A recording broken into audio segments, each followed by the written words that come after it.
In order, the DSU acknowledges that Dalhousie University and the Dalhousie Student Union Building are located on traditional, unceded, and unsurrendered Mi'kmaq territory. The Dalhousie Student Union seeks to honor the relational treaty process in its programming, events, meetings, and interaction. We'll begin with roll call. When I say your name, please vocalize. Amina. Here. Masuma. Here. Chantel. Here. Corey. Here. Alex Hughes. Here. Jeremy. Here. Katie George Jim sent her regrets. Ali Barnaby. Here. Mary McDonald let me know that she would be late. Katie Douglas.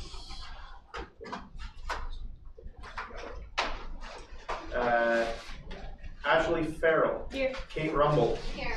Yazin Catter. Yep. Reese McDonald. Present. Chad LeClaire. Here. Katie McClellan. Here. Chelsea Cox sent her regrets. Cameron Finley sent her regrets. And Arizu sent her regrets.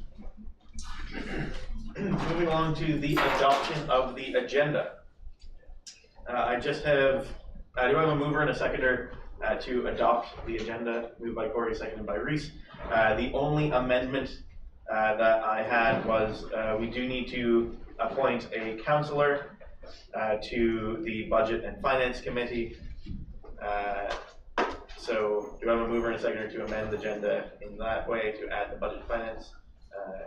Chantal, Corey, were there any other amendments? Seeing none, we'll take a vote on the amendment first. Is there any opposition to amending the agenda to include the Budget and Finance Committee appointments? That's taken on unanimous consent. Is there any opposition to adopting the agenda as amended? Seeing none, that is also taken on unanimous consent.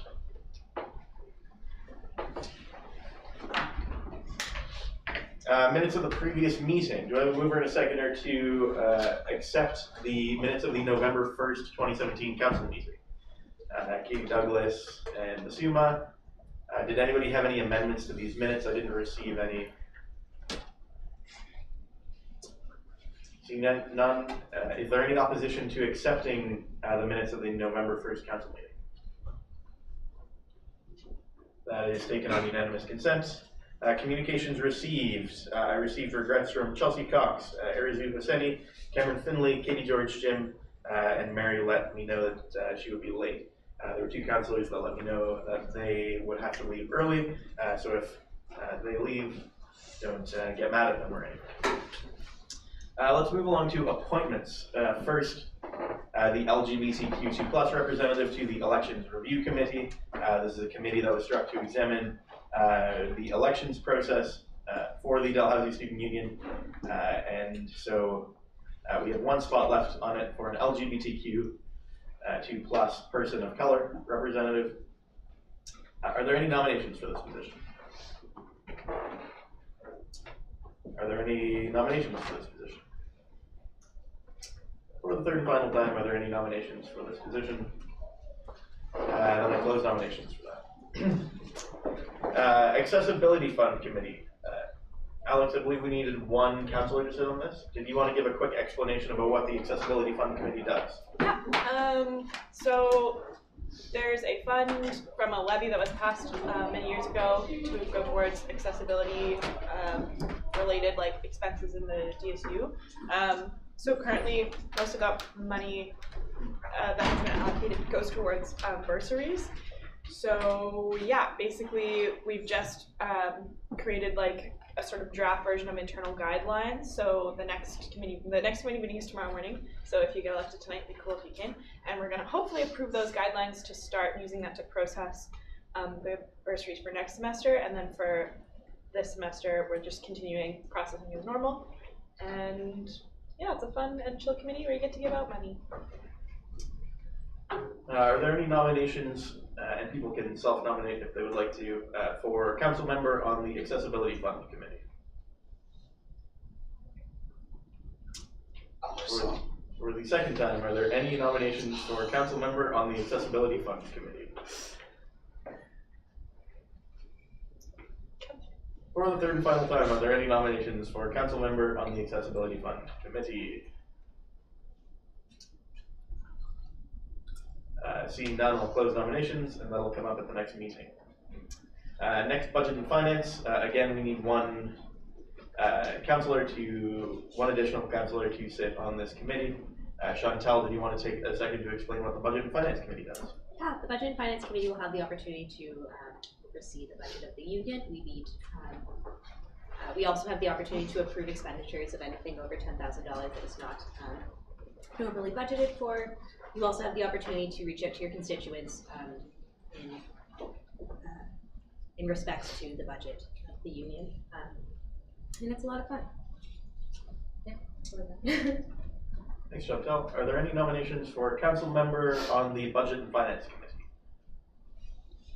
Again, reminding folks they can self-nominate. Ali, did you want to nominate yourself? Yes, please. Wonderful. Are there any other nominations for council member on the budget and finance committee? Just point of information, is there already 2 councillors on that committee? There is, but I received a resignation today from Yazin, so he's no longer on the committee. Okay. So I have Ali, Barnaby, and for the third and final time, B-A-R-N-A-B-Y. Yeah. For the third and final time, are there any nominations for council member on the budget and finance committee? Seeing none, I'll close nominations. Do I have a mover and a seconder to appoint Ali Barnaby, the budget and finance committee, Ms. Suma and Katie McClellan? Is there any opposition to appointing Ali Barnaby, the council member on the budget and finance committee? Seeing none, let's take non-unanimous consent. Congratulations, Ali. Thank you. Now we have a presentation from Verity Turpin. She's the Assistant Vice Provost Student Affairs, and she'll be talking about Dalhousie's alcohol policy.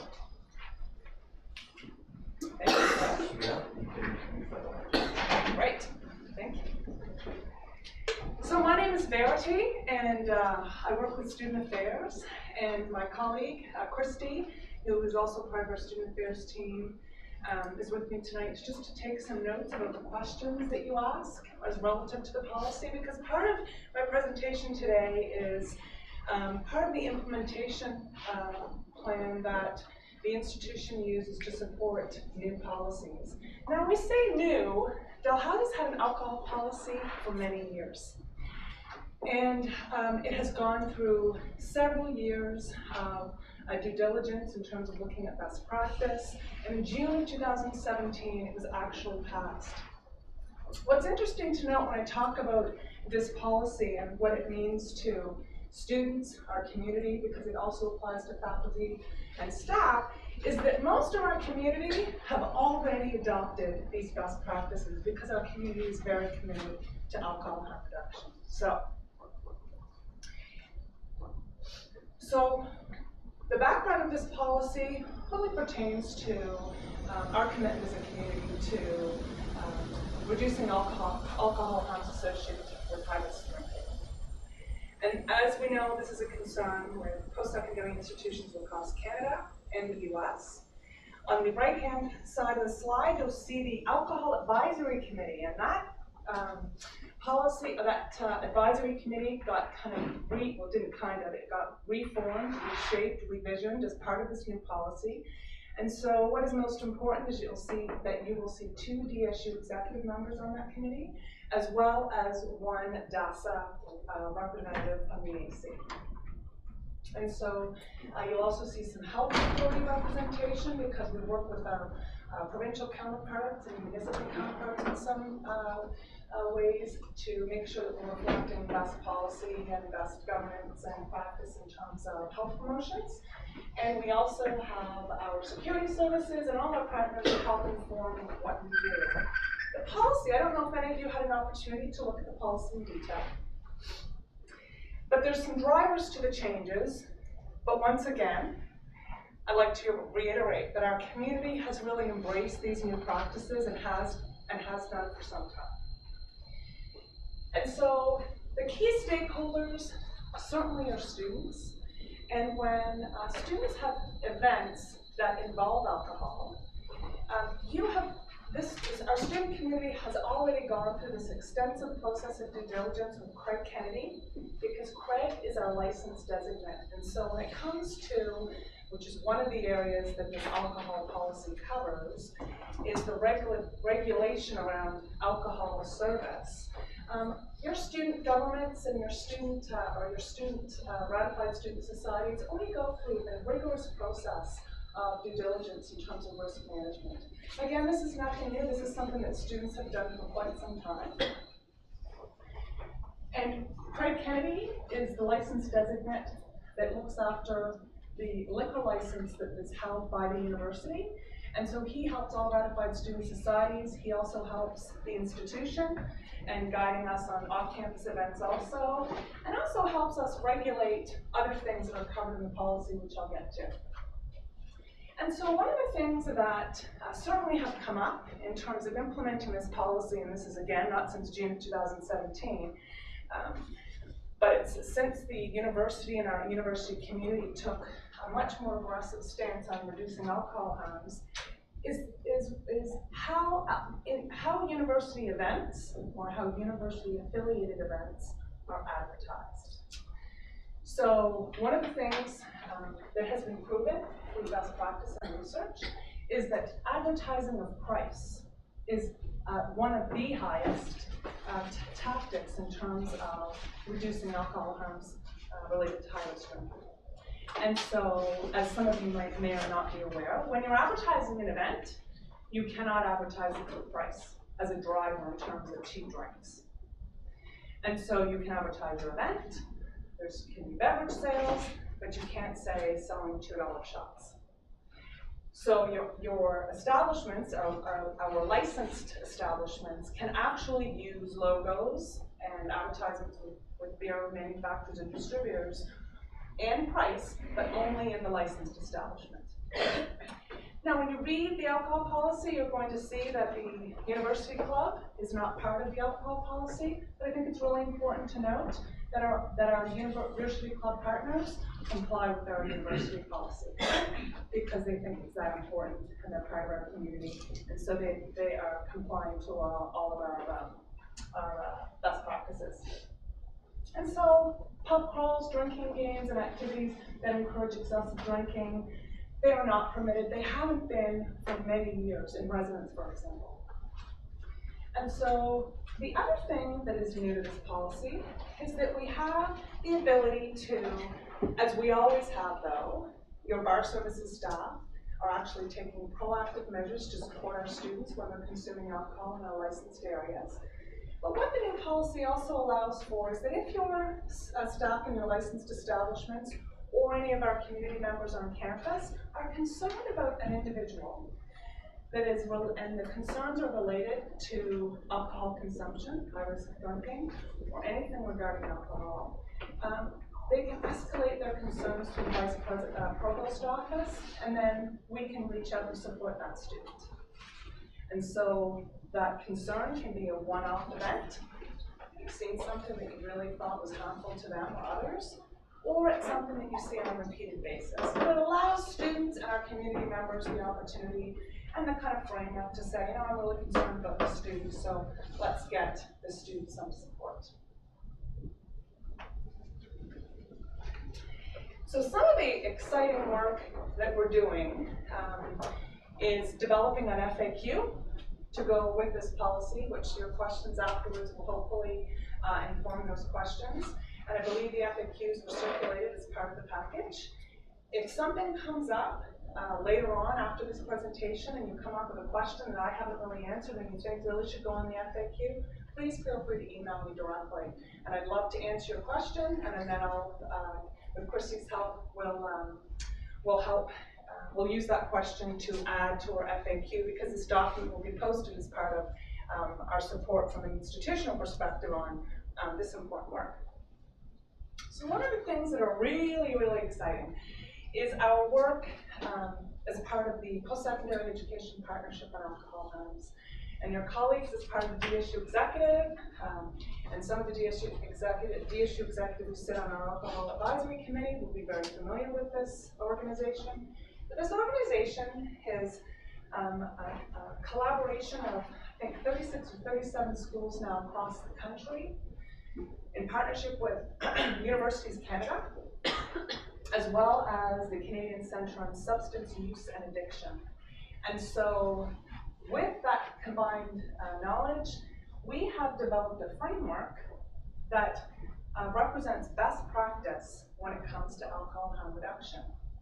So it's based on a socio-ecological approach, and that means that we have to, if we're successful, look at system-wide approaches, individual approaches, and environmental approaches.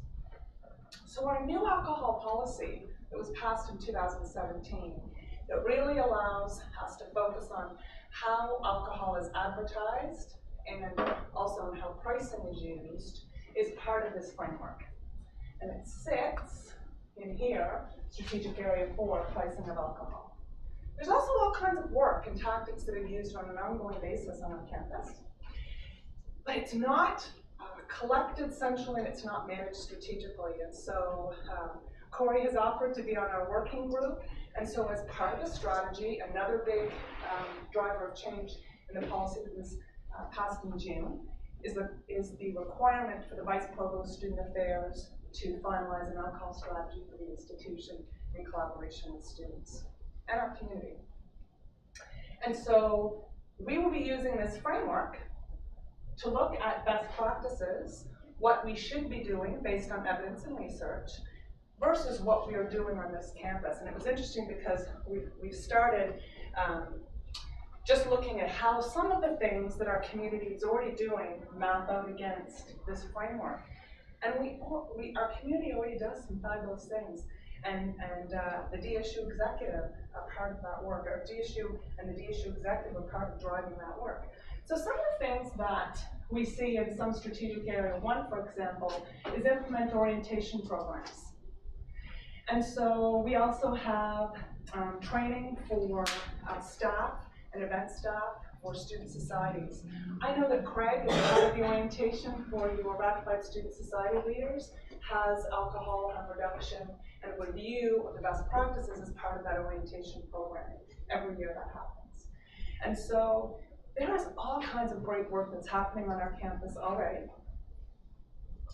And our strategy and our work in the next 12 months will focus on mapping out all the great work against this strategy and then identifying our gaps. And then we'll come to students and we'll say, okay, here are our gaps.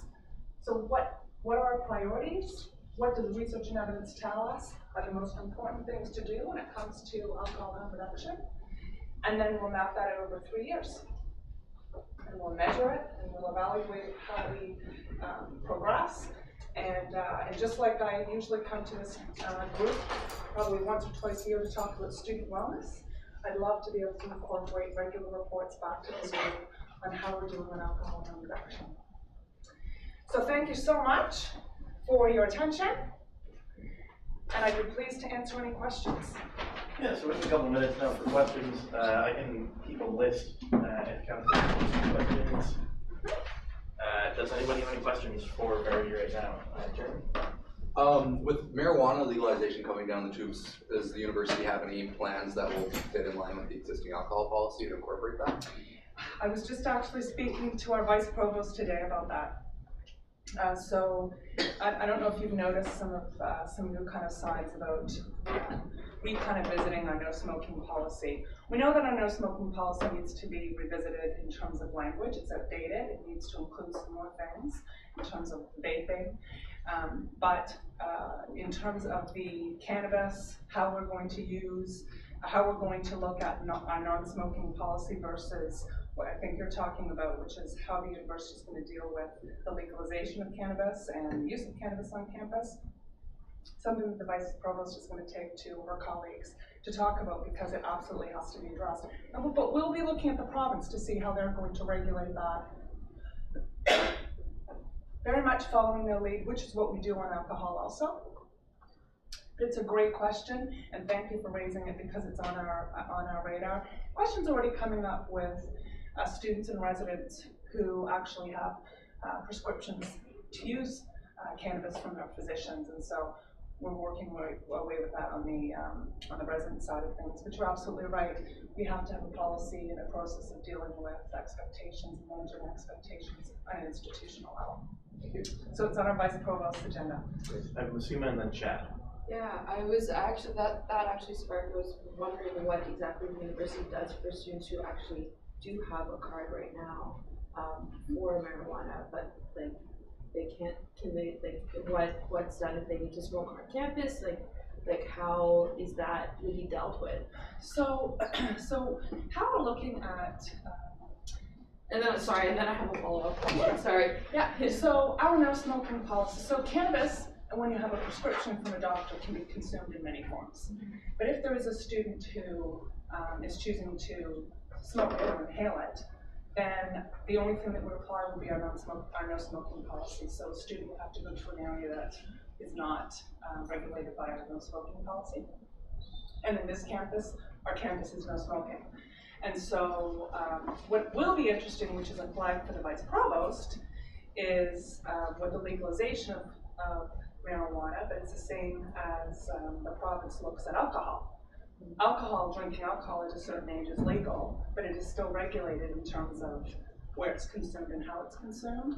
So we'll be looking at the province to absolutely kind of look and see what they're doing to ensure that our practices are aligned with the community at large. Yeah, okay, cool. I guess my second question was more around alcohol harm reduction and meeting students where they're at, instead of shaming students for their, what their actions have been. I think that a lot of students and drinking related problems are I think a stress problem within universities, and it's like a culture within our campus. So I know that the university and the institution and the union have been doing a lot of work towards combating this sort of culture on our campus, but it seems like we're still not getting anywhere. It seems like we're not actually having those conversations, because you can say that this programming is non-alcoholic, but you're not actually outreaching to the students that are binge drinking, that are doing those things, and you have no way of connecting with them. So I was wondering, what's the strategy going to be for reaching out to those folks that you actually have no way to reach out, and they haven't really been infiltrated by these sort of concepts or had that conversation in terms of alcohol harm reduction? You raised some fabulous points. So we have different ways that we can actually support students that come up naturally because of our structure in terms of residence, for example. So with RAs, with students staying in residence, if there are continued issues with high-risk drinking, there are interventions and support that are given to students that live in residence. Students that are seen in our licensed establishments, Craig's team and Greg's team absolutely have ways of supporting our students, intervening, offering support. Student Health and Wellness does the same thing. But I think your point is really valid in terms of how the students who aren't seen through those kind of established channels, how are we actually reaching them? My answer would be through health promotion in terms of education, and I think that can be done a lot more effectively. The past student unions have done a great job of really kind of looking at and challenging us on what is alcohol harm reduction, number one, and I've really appreciated that, and we've made some adjustments because of that feedback. Number two, the last student union executive really challenged us on what are the key messages that we really need to be intentional about communicating. So low risk drinking guidelines, but even more important than that is, do our students understand what real risk looks like when a student is in trouble, and then do they know how to respond? And even if it's pressing, using the Dell Safe app to call security, do they feel comfortable in that because they don't want to get their friend in trouble? And I think that's to your point, that sometimes when we have higher reporting of incidents, it is not an indicator of a greater problem. It's an indicator of actually our students are feeling more comfortable asking for help. So we are absolutely, and I have had some experience in that, because it's the first kind of question when media kind of ask us questions at the beginning of every year about alcohol. They always ask me, what about increasing incidences of reporting? And I always talk to them about the fact that we want our students to come forward and ask for help. So we do not look at incidents of reporting as an indicator of failure, but actually success, because we absolutely want more of that. But I would love to hear from students in terms of ideas on key messages. We went, as part of the PEPA organization, we held a student symposium in Fredericton last March. And it was all students. We had 2 DAL students attend. And it was all students talking about alcohol harm reduction and what the real issues were, because from an administrator's perspective, yes, I have my perspective, but I'm an administrator. And students have a much different lens, and particularly when we're talking about their experiences at different universities and how different they are. Because sometimes people like to just kind of say everything's the same and apply the same strategies and expect results, when that's absolutely not the case. And so what I really, really enjoy about PEPA is that it is balanced with administration and students from across the country. And so we're constantly getting that feedback from the students' perspective on what do we really have to be listening to, what do we really have to be doing, in addition to kind of these overarching strategies and tactics that are spoken to in the PEPA framework. Did I answer your question? Yeah. So I have Chad up, and then I have 2 after that. We're at about our 15 minutes, so can I have a mover and a seconder to take us for another 5 minutes? Corey and Katie McClellan. Any opposition to another 5 minutes? Seeing none, I have Chad, and then Katie McClellan, and then Corey. I'll be concise in my answers. Hi, thank you for coming in to present. I was Vice President of Finance in 2005, and Strategic Area 4, pricing of alcohol, all of that was in place at that time, as well as some of the things in Strategic Area 3, like alcohol-free campus events. Orientation week is 100% alcohol-free. From our perspective, so from everything that DSU is involved in, that's the case. No pricing on alcohol promotions. A lot of these things are already in place, and we've, I think, done an incredible job of adhering to that over at least the last 15 years since I've been at Dow. What steps are being taken to stop everybody else? Because every other bar promotes on campus with prices. You'll have a dry event at orientation week, and then the kids will go back, and in my time, a Molson truck would pull up and drop kegs off at the residents, and people would get in trouble, and it would come back onto the DSU. There's only so much that we can control, so I'm just wondering, what kind of discussions have been in place to ensure that other establishments that are taking advantage of the fact that the Greywood doesn't fully promote itself, and let's be honest, the Greywood's not the fullest bar in Halifax when it comes to where students go. So what kind of steps are being taken in that area? Well, I can speak to some of the things that I've come across and that I personally have been involved in. And so there's an organization, in one example, there's an organization who targets our resident students with, try to get them to go off campus and drink in their establishment, and they advertise the price. And so what happens is that our RAs and our res life managers, when they see those types of promotion, they bring it to our attention, and then security goes and takes down all the posters in residence. We try and find out who is doing it. If we can, sometimes we can't. We will talk to the individual. Now, this particular organization has done it time and time again. So essentially, we just keep having to find their posters and take them out of residence. In addition, security will go around campus when we see something of significant concern, and we will go around and sometimes in the libraries, they will put posters up in the studying areas, and we go and remove them. And so, to your point, though, we can't regulate what a student gets in their private email if they choose to give their email to an off-campus establishment. We can't stop that. What we can control is what is within our sphere of control, and align our operations to best practice.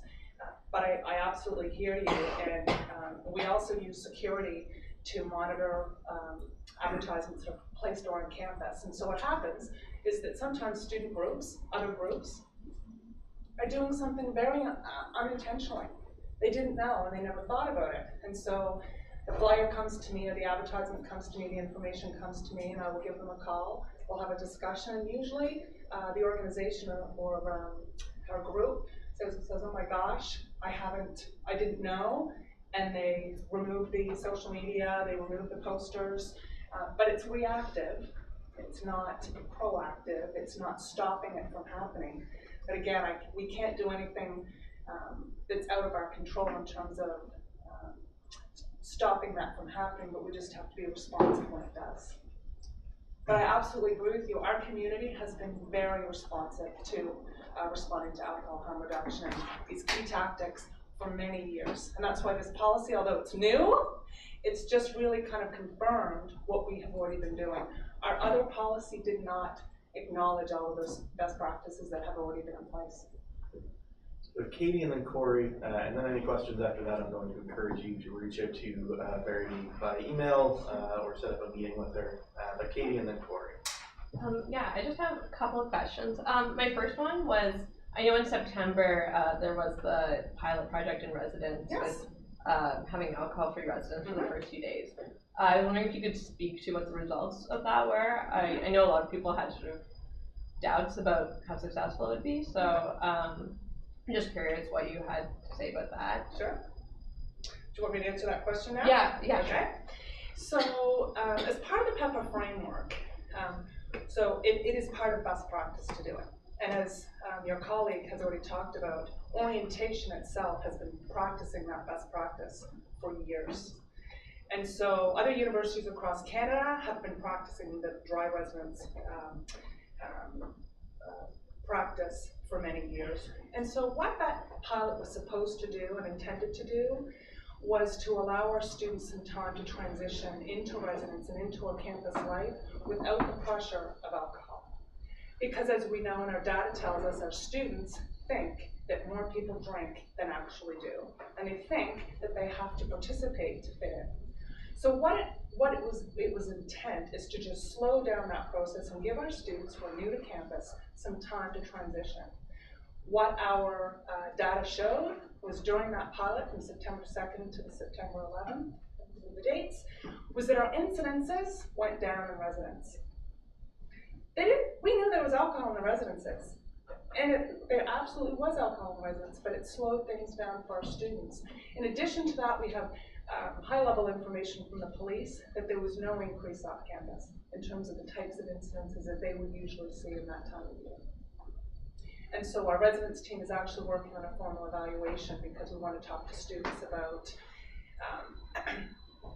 how was it introduced, how was it communicated to students, how were students supported through that process, how were our resident staff supported through that process, so we can make that experience much more positive for students.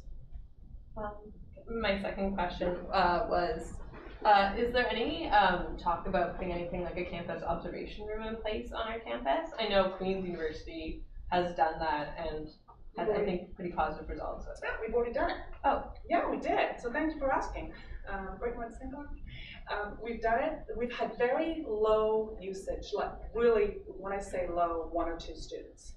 But here's what we kind of think is that, and to the point of meeting students where they are, we have to ask students to come to another building, which is what we've predominantly done. We've had it in this building, I think, at least once or twice. We've had it in the LMU. So what we tried for the month of September, for Halloween actually, was something different. We took our nursing students, who assist us with alcohol harm reduction programming, and we took them to Howe Hall and Risley Hall. We picked Howe Hall and Risley Hall because they are the highest incidences of alcohol incidences and high-risk drinking that we have in our residence system. So we concentrated our efforts where data shows us that students need our support most. And so what our students did, so instead of having 1 or 2 engagements with students, I think we engaged with 450 to 500 students. We provided water, we provided snacks, we provided information about safe drinking strategies, and we also provided them information on the Del Safe app. So it was a very different approach to supporting students in alcohol harm reduction. We had much better traction in terms of the students we were able to reach, but we have not cracked yet how to make that campus observation one, because we've had it for 2 years at different points in time. We haven't been able to crack it in terms of finding a location that actually resonates with students, because they're not taking students to the observation room. Okay. I'd be interested if you have any ideas. Yeah, I just follow up to that. Like, what has been done in terms of promoting it? Because I've never lived in residence, and I didn't know about those. We have our communications team works on those communications plans. We use social media. We use notices through our resident system. We don't generally do announcements to the university community about those things, but we publicize them through our normal communication channels. But we also know that our normal communication channels are not always successful at reaching all students either. And so we would always let our colleagues here at the DSU know and ask for your assistance in helping us promote it to students. But we certainly have not been able to get that kind of critical mass traction. That's not to say that we couldn't, but what we've done is we've just tried a different way to address it. We also work with the Dalhousie Campus Medical Response Team. They're fabulous in terms of helping us support that initiative. We really like working with students to help students, and so it's a real win-win. The other thing we've done is the medical response team is now in residences during those high-risk times. So they're in the residences helping our RAs respond to students who need support too. Okay, thank you. Corey. Super quickly, you mentioned Greg, who of course is the DSU bar manager. I was just wondering, in creating the new policy and deciding who would sit on the new committee, was there any discussions around whether or not Greg or the DSU bar manager position should sit as a member? Greg used to be. Okay. Yeah, he used to, another great question. He used to be Corey. And so what the committee decided was that the advisory committee needed to be smaller to be more effective. And so we had other positions across campus that other folks used to sit on the committee. And so it's really been kind of condensed to a core group. And of course, Craig sits on the as the license designate for Halifax. And so now if there's anything that Greg, the bar manager, wanted to bring to the advisory committee, he could absolutely come and speak to the group and present anything that he would like to present. But he used to, absolutely. All right, thanks, councillors, and thank you, Verity, Thank you. for your presentation. If anybody has any follow-up or questions, Verity Turpin's email is very easy to find. She was also CC'd on council notice, so you can check out there. And I encourage you to reach out to her if you have any questions. Thank you so much for your time. Thanks again, Verity. That sounds fun. Up next, we have committee reports. First, the Board of Governors caucus. Nina? So there hasn't been a board meeting since our last report to council. I did attend a ad hoc committee on financial planning on November 3rd. I believe, Jeremy, there's been a committee met. Not since the last meeting, but there's some other stuff that, yeah, this is very exciting. So if you want to check your Facebook and stuff now, go ahead and do that. Okay, does anybody have a banner number here? Yeah. Cool. So the university has a software that it uses called Banner 9. It's run by this company called Illusion. Very exciting, I know. So what's happening is this software, Banner 9, is used to generate lists that create student numbers, but it's used basically as an administrative software. So it's done, payroll, HR, like everything you can imagine. It's all kind of under this umbrella. Now, we've had this since about 1999, and technology has since progressed a little bit since 1999. And Banner's actually, or Illusion's been pretty good with making sure that the updates are reasonable and that they don't really cost the university too much, but they've done a really substantial one, and the university is now in the process of basically upgrading to this new software. So I have just in the update here that in terms of students, it's more modern, intuitive interface, mobile friendly, improved accessibility features, particularly for students, and more seamless integration with other applications. Basically, it costs money to run the institutions, and this one isn't a cheap thing to upgrade, but it would be a lot more expensive to go and dump Illusion altogether and then put out an RFP, or request for proposals, to find another software provider. I talked to Ian about it, and I'd welcome you to come chat with me after this if you're interested in it. But basically, it would just be way more expensive for us to jump ship from Illusion at this point and try to find somebody else, and it would be just stick with them and do this update. There probably wouldn't be another update for a little bit, but the way things are going, we're going to try to have everything on the cloud eventually. So there's some other expenses that are coming, but this is one of them. That's what's happening with the Board of Governors. Anybody have any questions for Jeremy or?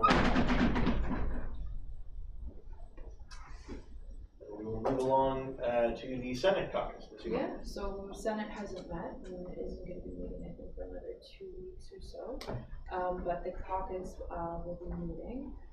Currently, we're just working over and dealing with some stuff that's come to the Senate, like the sexual violence policy. So currently, it's sitting at the Senate Learning and Teaching Committee, which I had and is in for, as well as SPGC, which also happened today. So we're basically going to be having conversations around consultation around the sexual violence policy, and also grading it in terms of using the Our Turn initiative to make sure that the university knows where the grading is at. And the Survivor Support Center has been involved with the administration to talk about the current grading of the policy and whatnot. So basically, we'll want to make sure that student consultation is done for both the Dell administration and the DSU.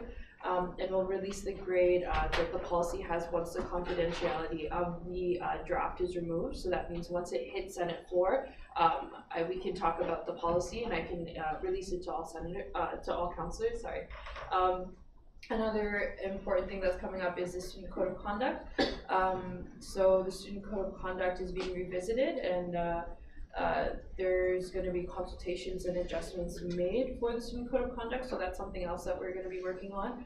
And the Student Self-Declaration of Absence, which I included in the email I sent you. Yeah, if you folks could look over that Student Self-Declaration and let me know if you have any questions about it. It's basically a form that will allow students to self-declare absence from their school or their classes, 2 classes twice per class per semester, but there's also some limitations in regards to each professor's syllabi, and so the syllabi tops this, but there's also a way that you could essentially, if you are having a mental health day, you could use this form and then declare. So at the back there's a chart, a flow chart basically showing how the policy works and how the declaration works. So I encourage you folks to look at this declaration form and send me some feedback and get in contact with your constituents. And yeah, there's going to be more things popping up, but Senate will be meeting in a few weeks, and I'll update you then. Cool. Thank you, Ms. Suma. Does anybody have any questions? In that case, we will move along to the Society Review Committee. Alex Hughes. It's going really well. We're still reviewing committee or societies. We're at 297 approved so far, which is great. Yeah, no major issues since our last council meeting. We're not meeting this week, so yeah, slow and steady. Any questions for Alex about the Society Review Committee? Yes. What's the largest society on campus? Ooh, that's a good question. Yeah. By technical membership, it's probably either DSS or GAS. Just because technically everyone who is in that faculty is a member. But in terms of like activity, I don't know. We don't really measure that, but that's a good question. Dell Dance Society is really Dell Dance? Maybe Dell Dance. Also international. Yeah. I love society. I like things. Great. I hope that doesn't violate my neutrality. In favor of society. We'll move on to the Grants and Sponsorship Committee report. Chantal? Yeah, continuing toward grants and sponsorships, we had the opportunity to catch up over Reading Week, and we'll be meeting again next week. We've awarded 2 sponsorships in the past 1 month. 1 to Trips by Transit, and for those who don't know, they're a society that kind of encourages like travel around the city to like various trails and like beautiful places around the city by transit, and they kind of like allow students to do so with your bus pass. So we've sponsored 2 of their trips. and the Dalhousie Medical Student Society for their Med Ball, which happens in December, and which is a gala that kind of awards students and faculty members in the medical community, which is a lot of fun. We're also reviewing the policy that states that students have 6 months to pick up their grant checks, as that can hold a lot of funds that can't be distributed for over a semester. So we're looking at decreasing that to 8 weeks. This was voted on unanimously by the committee, and we'll be bringing it to council in the coming weeks. But yeah, that's all I got. Thanks, Chantal. Does anybody have any questions for Chantal about the grants and sponsorship check? Then we will move along to new business. First, we have a discussion about our vacant council seats. Now, at the last meeting, this discussion was postponed in part due to discussion about whether or not some language was properly reflected in our bylaws. After looking into this quite extensively, Meg McDonald, our Policy and Governance Review Coordinator, determined that our bylaws, as we have been using them, are correct and fully incorporated all of the changes brought forward at the general meeting at which they were passed. However, there might have been some confusion about a transition policy that wasn't tied to a particular year, but was tied to the development of an elections policy, faculty representative, and community representative policies. Those were passed, but they were never posted on the website. Is that correct? The faculty and community representative policies were never posted, so they're now online because they were adopted at that council meeting. The elections policy amendments were never accurately reflected in our elections policy, despite being passed at that meeting. So that's where we stand in terms of our bylaws and elections. Do any councillors have any questions, any suggestions? Alan? I just tried to check out the website, and when you go to access it, you click on the link and it says access denied. So it's not up and running yet. We're just going to DSU about us. Can I speak to that? Sure. We are having a lot of issues with our website right now. There's a lot of back-end issues as well, and it's redirecting to some strange sites and also breaking some of our links. Is it? I just brought it up. The policy? Yeah. Yeah. I think because we closed off the elections section of our website, but we I guess didn't take it off the list. So just go to the policies and it'll be there. Okay, sounds good. I will fix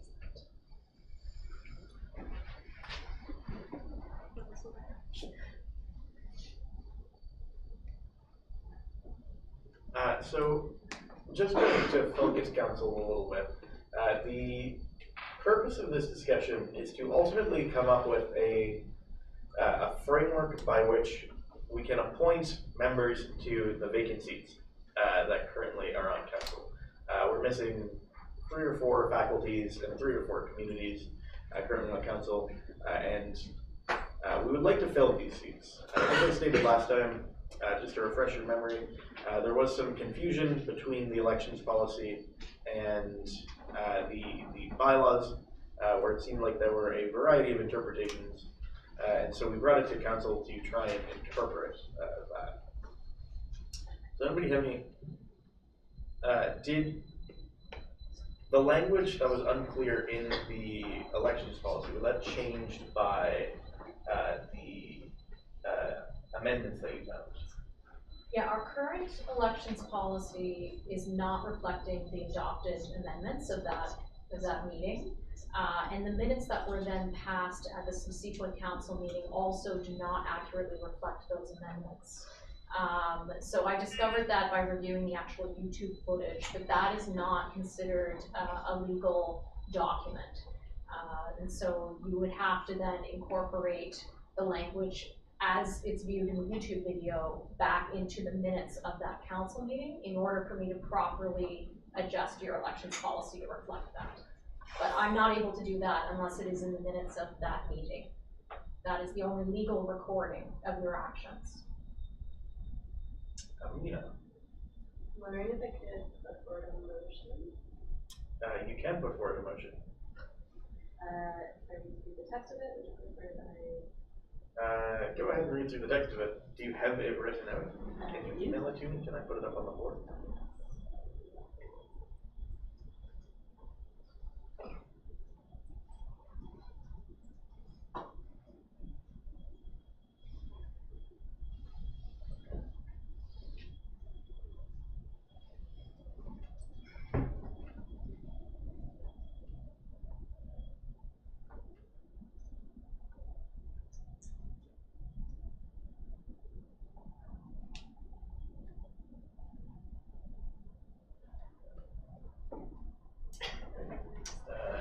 If you just want to read it, I can bring it up here.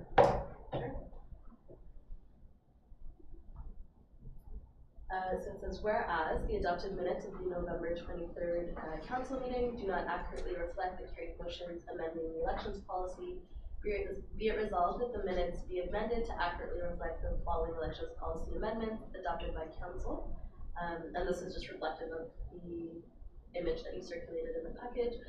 So should any faculty representative position remain unfilled after the union's annual elections or become vacant at any point after the union's annual elections, faculty level societies shall make recommendations to council regarding filling vacant positions, and council shall make the appointment. And should any community representative position remain unfilled after the union's annual elections or become vacant at any point after the union's annual elections, the council shall ratify the faculty or community's choice of representative. Thanks. So I believe that if you want to make this motion, it takes the form of a motion to reconsider something that is already passed. Because the minutes were already approved at a council meeting, we would need to vote to reconsider that. That needs to pass by 2/3. Then your amendment can pass by majority vote. So I believe that we would do that. I am ruling that this is germane to the discussion that we're having, and so it doesn't require an agenda amendment. So do I have a mover and a seconder to reconsider the passing of the November 23rd council meeting minutes? Somebody pass. Point of information. Sure. I'm just curious, who moved this in the initial, when it was initially passed? Who moved it when it was initially passed? Yeah. I can probably find that out, but it will take several minutes. I'm okay if we move forward, but I would like that information. Sure. So I can look that up while council is chatting, deliberating. So mover and seconder to reconsider something already passed, Mina Masuma. All in favor of reconsidering the passing of the November 23rd, 2016 council meeting minutes? All opposed? The motion passes. So, you wanted to propose this amendment. This takes the form of an amendment to the minutes, and so only needs to pass by majority vote. Then we need to pass the minutes again. So it'll be 2 majority votes. So first, we'll proceed with the amendments. So do I have a mover and a seconder to amend the November 23rd, 2016 council meeting minutes in this fashion? Mina Masuma. All in favor? Do this one by any opposed? Any abstentions? That motion passes.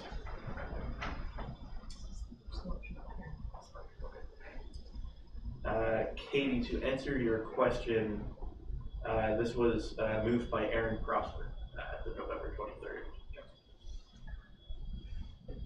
23rd. So then we need to pass the minutes of the November 23rd council meeting. So be resolved that the minutes of the November 23rd, 2016 council meeting are accepted as amended. And we were seconder for that. Are you gonna do that motion after this one? So we just voted to amend. So that was the. Yeah, so that was the amendment. Okay. Yeah. Mover seconder to adopt the minutes of the November 23rd council meeting as amended. Alex, second. Corey. Any opposition to this? All I'll take that on unanimous consent then.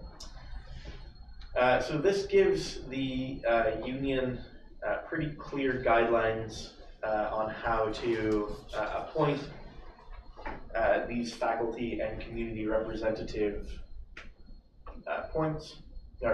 positions. The only question that I have for council is who should be in charge of outreach to these communities. Nasima? The elections committee. Okay. Do you want to move a motion to instruct the elections committee to reach out to these societies to get their recommendations? Yes. Okay. Do I have a seconder for that motion? Corey? Does anybody have anything to say to that motion? Yes. Can we hear from the CRF what they think? Sure. Alex, please. I don't mind that. Sure. As long as we don't make any decisions. Okay. Yeah. Katie? Yeah. The only thing. Okay. So the only thing to note, if you look at the April AGM minutes when like the very first iteration of this came into being, the mediator at the time was actually meant to be the VP internal. Okay. For one specific, and I actually think the elections committee could do a really great job here, but you will come into problems, particularly with some communities that have, like, one problem is not necessarily one society speaks for one community. So if the elections committee is able to take on the work of having basically a roundtable discussion with any societies who would have a vested interest in a community representative, then that's great. But the VP internal might be the more appropriate person, as they would have all the society contacts and might have more of the resources available to hold a mediated roundtable discussion with the involved societies. Thanks, Katie. I'll go Corey and then Amina. Yeah, and there's also nothing stopping from the CRO working with Alex or the VPI to get all that contact information to move forward, which would fall under the work of the CRO and the elections committee to do so. Amina? I was gonna say a similar point. I think also it also kind of removes there's nothing holding the VPI from running again, and so I think that gives it a little bit of distance when it's all on the elections committee. Sure, Alex.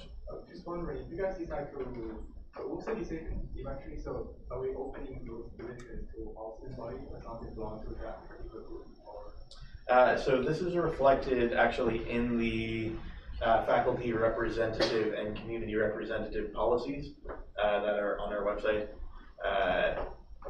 The long and the short of it is if you are a student in the faculty, you belong to the faculty society, but the CRO and the elections committee have to publish a list of those eligible faculties and degree programs. The community policy states something similar. The member self-identifies as a member of the community. Does that clear up your question? Yeah, so our election policy, our bylaw refers to elections policy when it comes to how to elect its members. And society refers to Nova Scotia, some of the society may refer to the Society Act, which refer back to the bylaws of that society, which has to be in agreement with the union's elections policy. So I think in order not to contravene any of the policies, the policy that's currently applicable on our election policy has to be changed in accordance with your decision today anyway. Ms. Human, do you want to speak to this? No, I think you can speak to it. Okay. That's what you just did. Yeah, that's what we just did. Oh, okay, yeah, sorry, then I missed that part. Yeah, no worries. Perfect. Did I get, so the motion that stands before council right now is that the elections committee be directed to reach out to the appropriate faculty and community societies to appoint the seats in line with the elections policy. Did I get a second on that motion? Yes. I did. Corey. Thank you. Does anybody else have anything to say about this, or are councillors ready to take a vote on this? Councillors are ready, then all in favor of instructing the elections committee to do this outreach, please raise your hand or otherwise indicate. All opposed? Any abstentions? The motion passes. Thank you, councillors. I'm looking forward to having more faces around the table. Are councillors satisfied with the discussion? Can we move along to the spring elections timeline? Wonderful. So just as the meeting got started, not that long, I received a new recommendation from Alex Lee, the Chief Returning Officer. If you'll remember, we began this discussion last time about this elections timeline. The elections committee went back and they came up with an amended elections timeline. So we're handing that out now. I'm going to give councillors a couple minutes to review this.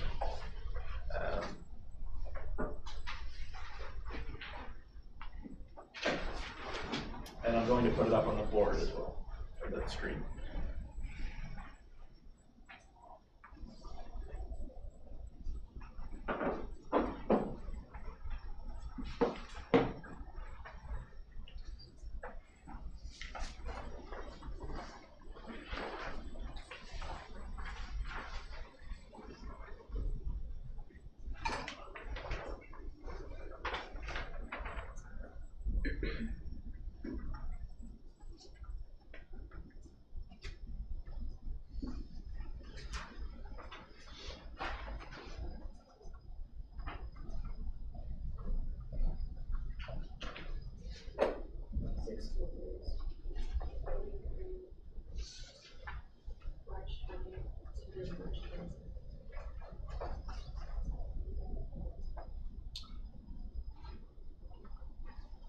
All right. Did any councillors have any questions for Alex about how the elections committee came up with this timeline, or any comments or questions about this timeline in general?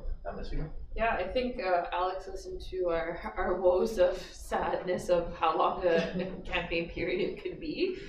So looking at this, I feel more comfortable, and I'm like, yeah, this is doable. So I think I'm in favor of this timeline.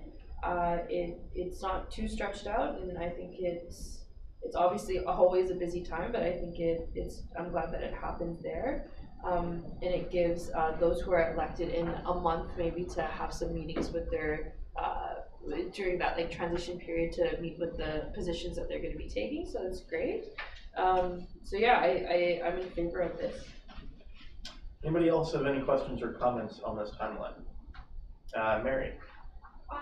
It just seems that the voting period does seem to be approaching the exam period, which would hinder participation.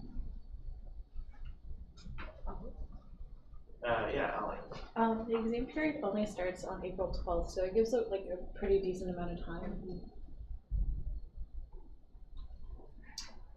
Okay, Amina? I'm wondering if there was any consideration of starting the nomination period earlier than the 27th? Alex? Yeah, sorry, go ahead. No, I wouldn't mind. It's just we have to meet the 3 months deadline anyway, so any modification to election policy has to be 3 months prior to the beginning of the election period, which includes nomination. But I think the council may or may not have the power to shorten that to 2 months, because it doesn't, as long as it's not involving how the council seat is elected, I think the council will have the power to shorten that or change that on the bylaw. Council can amend this timeline. They want to. Chad? Yeah, the voting period is during our March break. I don't think that that's a huge problem, but you won't have any students from certain health professions voting. Unless they vote online, obviously, which is available. And so that's why I think it's not necessarily a huge problem, because they can still vote online. And there is one day when we get back. But it does fall over the March break for certain health professions, including medicine. We'll go Ali and then Alex. Is it still through BidPulse? Pardon me? Is like the election still being voted on through BidPulse, like the voting platform that we used last year?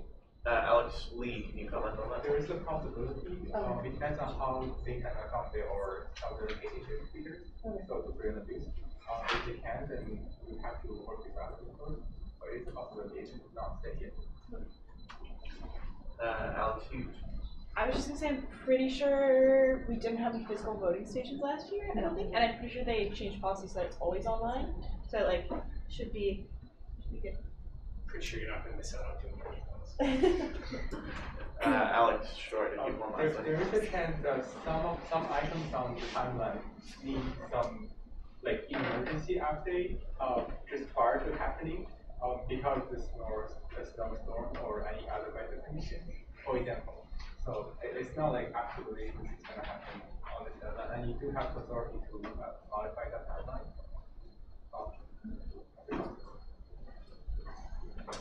Okay, so judging from the general tone of comments thus far, would any counselor like to move to accept this timeline? That's a quick question. Yeah, absolutely. For the March 20th to the for the March 20th to 25th, are there accessible polling stations for the whole?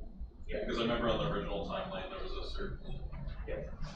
So we're planning to also implement some locations on campus or some other locations that act as a physical location providing to specialty. But it probably won't be the entirety of the whole area. Maybe half of it. Do you know like the range roughly? Yeah, I would say half, and we've also conducted surveys last year and see how many people or how long. So like removing that requirement, like so we can have So you'd say at least 2 or 3 of the days. Okay. Chad. Sorry, I just wanted to correct. It's actually the campaign period that is during our March break, not the voting period, which may be a bit of a bigger issue if people want to campaign to those students.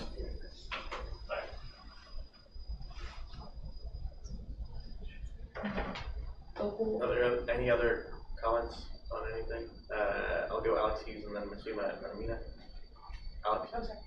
When is that campaign? Our March break starts on the 12th. That's our study break. That's not necessary. Well, so that's the first 2 years of medicine, and I believe some other health professional programs, although I'm not certain on that. When does it go? It's that whole week, so the 12th is a Monday. Okay. Masuma, then Amina. Yeah, I was just wondering if it was the whole week and if there was any way to, because I mean like, I don't know, is there, like, there's always ways that those who are campaigning can reach out to their constituents, like, regardless if they're campaigning in person, but I don't think that that's also fair. I think that medicine should definitely have a chance to get to know their candidates as well. But there is going to be programming that the elections committee will be putting on too, so it's like, do they not put that on because not all students are going to be there because there's going to be a break? Like, well, I wasn't aware when I sorry, Alex. Was that question directed towards Alex or anybody? I don't know, it's just a general thing. I'm just trying to think out loud. Chad, did you want to respond directly to Yeah, that? I just wanted to point out so everyone knows, this past year, I was not elected through the DSU general election, and our hope is that in the future, we will always appoint our representative because we do it in our own elections. So it's not so much that I wouldn't be, or the person taking my spot wouldn't be able to campaign to people in medicine. They will be able to do that if it stays as is. It's just the executive or any other positions that the medicine will be voting for. So it's not it's not that they would not be able to vote for their rep, just for the more general positions. There are other representatives. Amina? Yeah, I wanted to talk about kind of the work that the Bylaw and Policy Review Committee is. So originally we were looking to put forward amendments to the elections policy, and because there was that 3-month constraint. I think that was a consideration that the elections committee took in putting it later. But because the timeline wasn't passed at the November 1st meeting,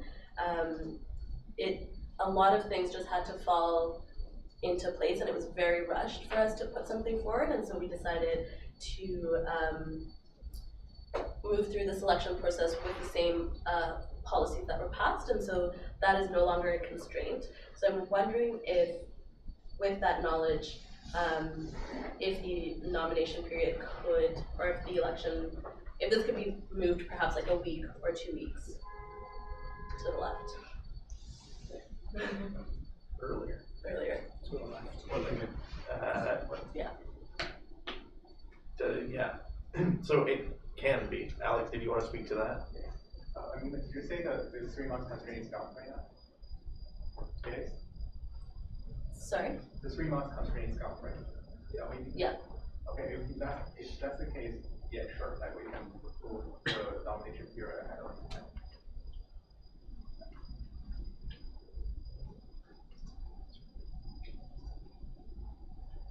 Are there any other comments, or does anybody want to move a motion related to this timeline?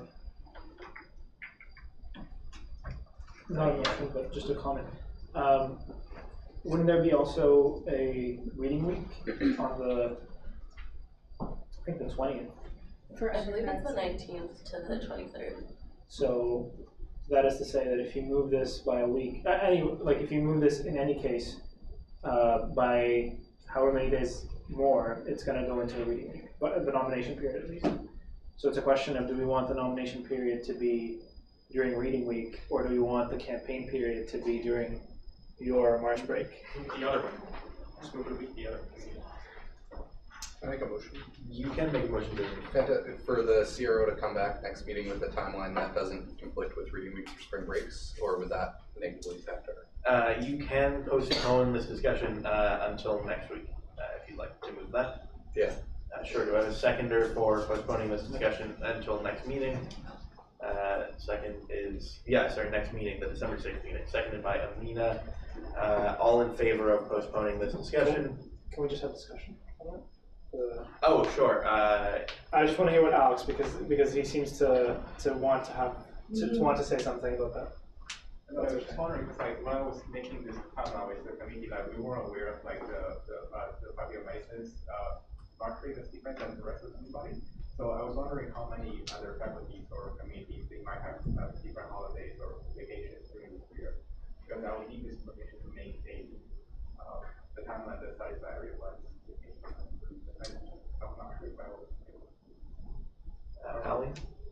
There's 3 calendars on the website. So there's one for undergrad, graduate studies, and then I think it's medicine, law, and something else. So it would just be under those 3, and then you go under important dates. Right. What I can also do is to extend the nomination period to overlap with Okay. So let's take a vote on whether or not to postpone this discussion, to send it back to the elections committee and discuss this again at the December 6th meeting. Moved by Sima, seconded by Amina. Moved by Jeremy, seconded by Amina. All in favor of postponing this discussion until December 6th? All opposed? Any abstentions? The motion passes. We will bring this up at the next council meeting. Up next, we have discussion about a motion that was circulated to councillors that was moved by Mary McDonald, where this is a clear motion. I'm going to be keeping a speakers list, keeping councillors to their 4 minutes that they are given, and also allowing everybody to speak once before I go to anybody second. So Mary has moved this motion. Does this motion have a second? Reese? Mary, did you want to speak to this motion? Well, I guess I'd like to have the opportunity to make just a few brief remarks, respectfully, to the chair. My motion refers to comments that appeared on the DSU website. Any persons students, former veterans, veterans who are attending Dalhousie, veterans who were wounded in action. There seems to be a real lack of consideration and awareness of people's perceptions of what is being read with these inflammatory statements that we're seeing on the Dalhousie Student Union website. That's not to say that no one, a person or persons don't have the right to say these things. It's rather a question of nuance and sensitivity as to whether these things should be said.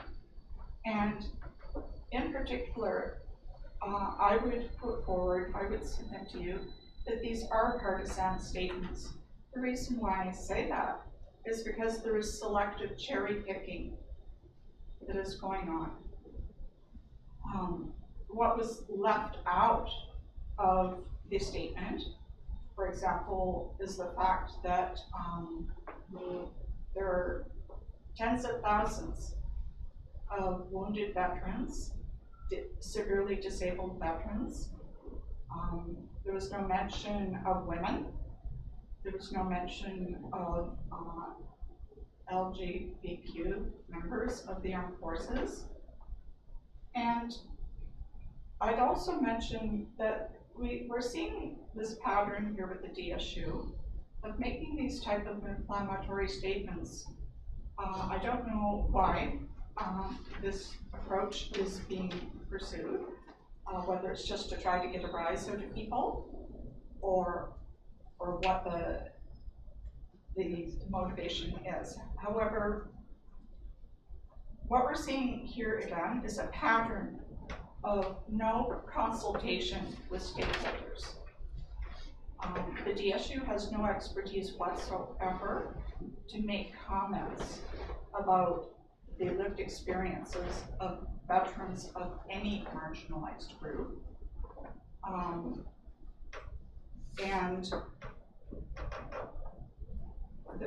Again, there were veterans who are students presently at Dalhousie, and these statements are being presented as though this is the policy of the DSU, when in fact there was no discussion or consensus about the status of veterans,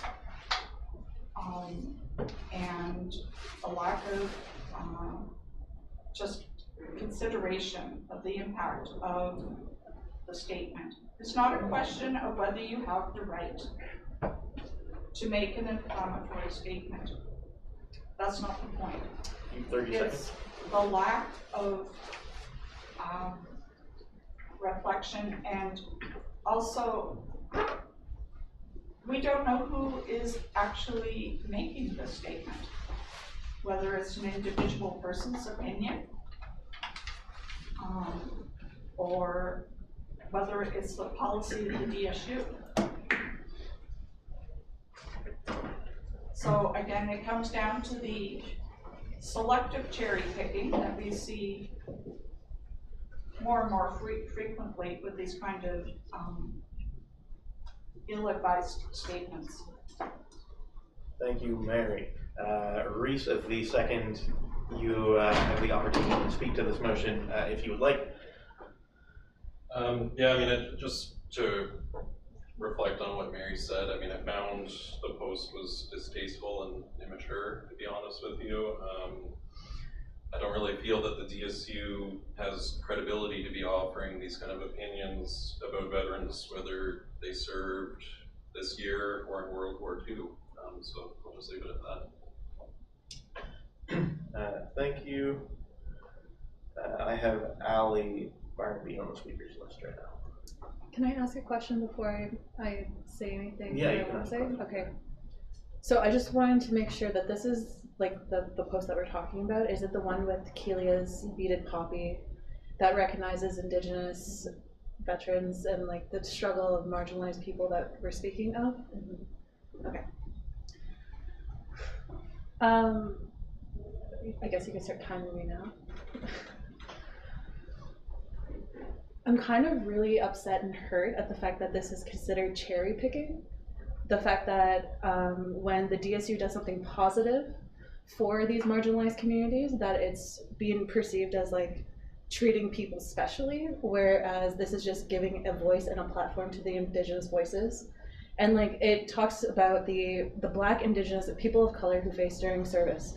And like my dad's a USMC former active duty Marine, and like I thought this was great, like, you know what I mean? Like it's not defamatory, it doesn't talk out against non-Indigenous, like non-BIPOC people, like, you know what I mean? It recognizes veterans, it recognizes people outside of the people who are normally honored, and I don't understand why this motion is saying that it's cherry picking and that it's inflammatory, or that it lacks reflection when this, like the post obviously states, it says, we recognize this day holds complex meanings and encourages folks to reflect on this. Like, I don't understand why this is a bad post. Thank you, Ali. I have Corey and then Amina. Yeah, I think what I struggle with this motion a lot with is that there's no, or appears to be no direct action item out of it. And with that, there isn't really a way to hold the council or the DSU accountable to this motion. And so I don't quite understand what is trying to be achieved here, I guess. Thank you, Corey. Amina? I did want to recognize or kind of speak to the point around not recognizing women and other marginalized groups who are also who have also served or served. I think that we could have and should have done that, and something that, you know, could have gone into our consideration. I think, that's a real critique that we should have expanded, kind of not only looking at BIPOC folks, but looking at marginalized groups in general. I do also have some of the same questions as Corey in terms of there not being a clear direction or action that can be taken. So I would love to hear kind of what the intention behind that was. Well, I do think that there is. Mary, you can respond to that. Oh, I'm sorry. I thought you should. Go ahead. I think there is a clear direction there, to cease and desist. And again, I'm sorry, Ali, if you feel offended, but it is decisively selective cherry picking of who are victims and who are not. There are tens of thousands of severely wounded Canadian veterans who have been ignored in this statement, and there are many people who were offended by this statement. So therefore, it is valid to call this out for what it is. It is selective cherry picking to make a partisan. Sure, sorry, Mary, there's a point of privilege raised. I'm just wondering if language around cease and desist is appropriate in terms of what action can be taken. I think that was a fine comment. I'm not going to rule that was out of order. Mary, if you want to very quickly finish up your remarks, you are over the 4 minutes, but I will let you finish your thought if you'd like to. Well, again, when these posts of this nature are being put on the public forum, it creates the perception among stakeholders that this is DSU endorsed policy. I do not recall any type of discussion that has taken place around veterans, living or dead. And there are a considerable number of Dalhousie alumni or deceased who served as veterans. And this the council seems to be utterly oblivious of the impact of these statements that are being made publicly. Thank you, Mary. I have Masuma, Yazin, and Ali on the speakers list. Where Masuma and Yazin haven't had a chance to speak, I'm going to go to them first. Masuma? Can you actually look at the end of that list? Sure. That's okay, sorry. Yazin. I mean, no one wants to exploit for partisan purposes the experiences of certain servicemen and women. It's just like, what does that mean? Like, what does it mean to, so if I say, for example, celebrate the achievements of servicewomen in the military, and, you know, the fact that they have contributed a lot to the country, am I negating the experiences of others? I mean, so you're saying I need to list, I can't at all focus on certain marginalized members of our society who have, despite being marginalized, have exerted a certain level of effort into contributing to our society without neglecting the others. I have to go through everyone or none at all. I mean, that's the question that I think I posed to everyone here. I don't think that the post was exploitative. I think it managed to merge a concern for Indigenous people and an appreciation of servicemen and women in our country. So I'll leave it at that. Thank you, Yazin. I have Masuma, Chad, and then Ali. Yeah, I find this motion to be extremely vague. I'm not really sure about this motion. It doesn't exactly say what's been said in regards to the motivation behind this motion, so I think it lacks context. And I think that stating that people are upset, well, there's also people that are extremely supportive of this message. And an example of that is a message that I got from a student who was a veteran, who's currently a student in Dalhousie, who said, I thought this statement was perfectly respectful and appropriately reflective without being disrespectful. And I say that having served in the Canadian Armed Forces. And I also echo Yazin's sentiment that by stating the realities of BIPOC lived experience within war and within service, we're not negating the experiences of others. By saying that I deal with pain doesn't mean that you don't. We're just talking about this pain that doesn't really get talked about at all. And we're highlighting that, like Ali was saying. So to say that this is a partisan issue, to then again put it towards, you know, racialized and the lived experience of racialized being a political issue instead of just it at itself an issue of society, I think that is partisan. Thank you, Masuma. I have Chad and then Ali. I'm just looking at the thing on Facebook now, so I wasn't aware of this until now. I just want to say that the Medical Student Society would agree that we do not want to exploit for any purposes anybody who has served our country or anybody in general. We don't want to exploit anybody, whether it be marginalized populations or service people. There are 4 active service members in my class alone, currently active, including a female captain in the Air Force, and we certainly support all service members and work obviously very closely with all disabled veterans and veterans who suffer from mental health issues.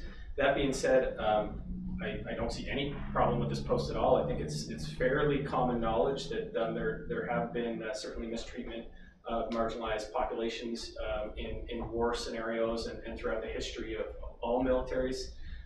So I will be abstaining from any vote on this, not because I don't have a personal opinion or I don't think that there would be an opinion from the Dalhousie Medical Student Society, but because we would not want to take a side either way without at least having some consultation with my members. Thank you, Chad. I had Katie Douglas say that she wanted to speak, and then I will definitely do Ali after that. Honestly, I think I'm good. Just waiting for you guys. Katie Douglas. Yeah, I mean, I understand how sometimes not all views are included in every statement from a student union organization.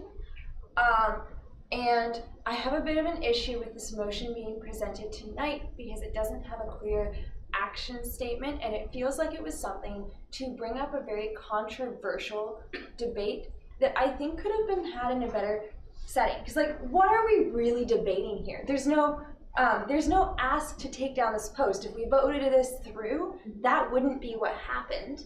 I know that, I guess a good example is, I know that in last February, I passed a mental health motion that had an action item attached to acknowledge that it was a mental health awareness month. So I would encourage in the future, if you have a motion like this, to include an action item that we can actually do something with.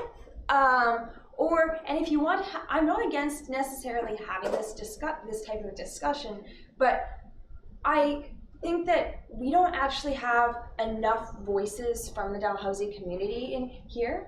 And I think that really this wasn't the place, like I think that council this year has gotten very polarized. I don't think that this was in the favor of our students to bring this to council in this manner, and I think you would have been much better to organize a forum or a discussion or something to get other student voices. But I mean, we all have the same 20 voices, if that, around this table, and I think this was just polarizing and it didn't need to be. So I don't think, I would have loved to see a motion that would have called for a minute of silence to remember veterans or something respectful, but I really don't think that this was respectful to bring such a polarizing debate and then say that accuse the DSU of cherry picking and accuse the DSU of posting an immature post when there was nothing about the language that suggested that to council, especially on an issue of veterans. And I'm ashamed to see this motion at council.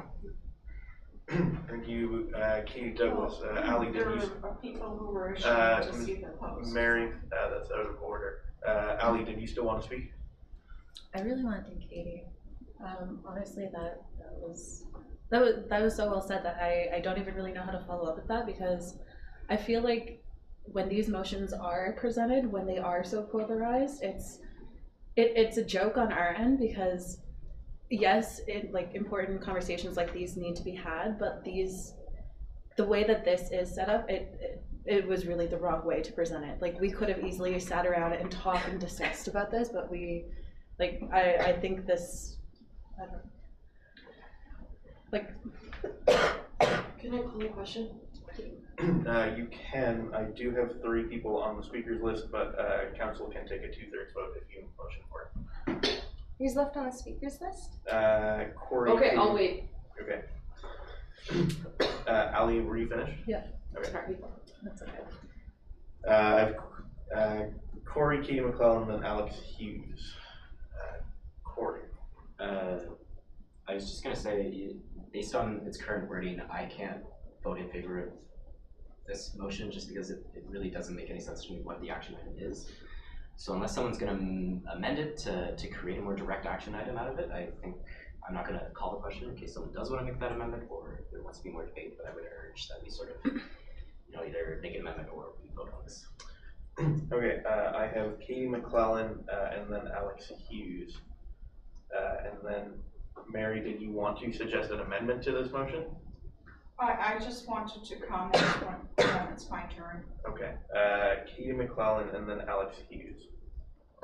I agreed with Mary in the respect that it would be good to acknowledge LGBTQ people who were disabled in the war or in service, females and other marginalized groups. However, I think if this were a motion to support those people in another statement or something like that, I might be in favor of it. But this motion, to me, it doesn't really show support for any particular group. It's just sort of saying, it seems to be against supporting another group. And I'm not sure if that was the intention, but it just doesn't seem to be, a supportive post. The post itself was supportive to me of certain groups, and I think that's a good thing. And if we want to support other groups, I think that's great. But we should be recognizing marginalized groups instead of trying to avoid that or like stop supporting certain groups. Thank you, Katie. I have Alex Hughes next on the list. I think everything I was gonna say is Okay.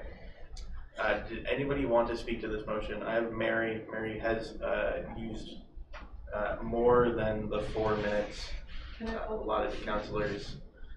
You can call the question, or we can give Mary an opportunity to speak.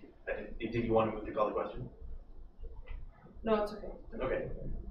Mary, did you want to say very quickly any final thoughts on this motion? No, I just have heard it mentioned and suggested several times here that this is a polarizing motion, and I think that what is not acknowledged is that that was a polarizing Facebook post. Thank you. That was a polarizing Facebook post, which I believe was intentionally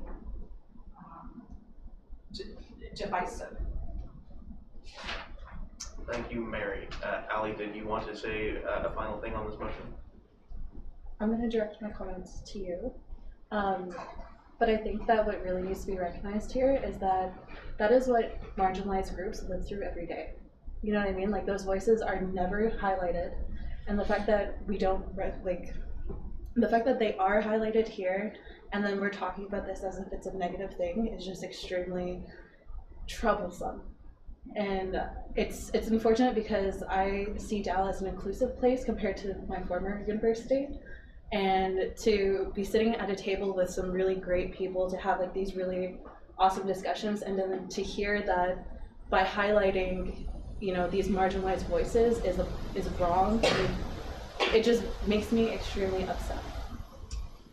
Thank you, Ali. Then with Councillor's permission, I'm going to call the question on this. I think we've had a full debate on this. So without further ado, all in favor of this motion, please raise your hand or otherwise indicate. All opposed? Any abstentions? Would anybody like their votes recorded in the minutes? The motion failed. We will move along then to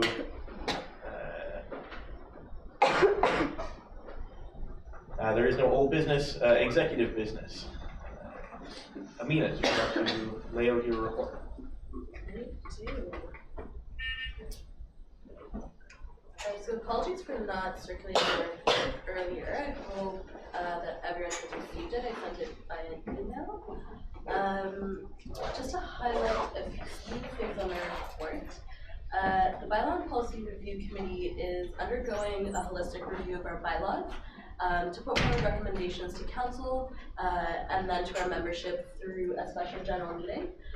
So the committee is requesting that all councillors consult with their constituencies and provide any input or feedback and recommendations on existing bylaws, and provide those amendments to us via email would be the best way, and I've listed my email in my report. No later than the 24th. Just a stream for the speakers list. Sure. Next thing that I want to highlight, there's been two major things that have been taking up quite a bit of my time along with the bylaw review. One of them is a search committee for the ADP Equity and Inclusion. The other is a task force on inclusion.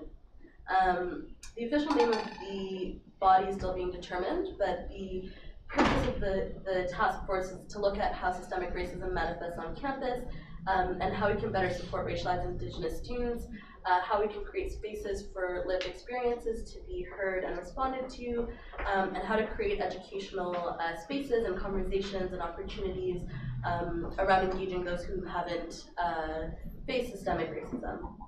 So the task force members are a mix of students, administrators, and faculty members, and we've been having quite a number of meetings.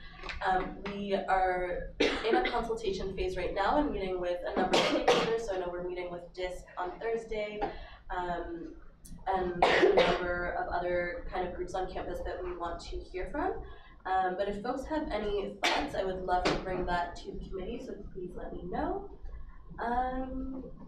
Yeah, if there's any questions on anything else that was in the report, I'm happy to take this as well.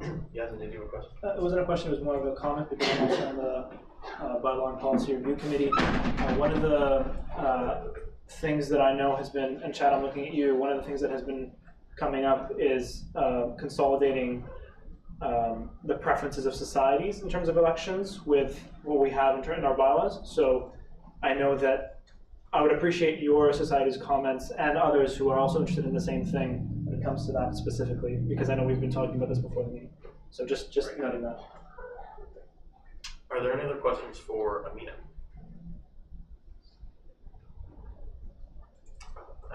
We'll move along then to Alex Hughes. I also submitted my report really late, and I apologize. I can just kind of briefly run through it. This last 2 weeks really flew by, I think because of reading week it was like pretty quiet and there weren't very many students around. But, hold on, sorry. Oh, wait, what I have to do this. Okay. So yeah, I already talked a bit about Society Review Committee. That is like pretty steady work that just continues like throughout the year, and it's getting slower, which is actually nice because it's less burden for our committee, but also I'm hoping to reach 365 end of the year, so we're looking well on our way there.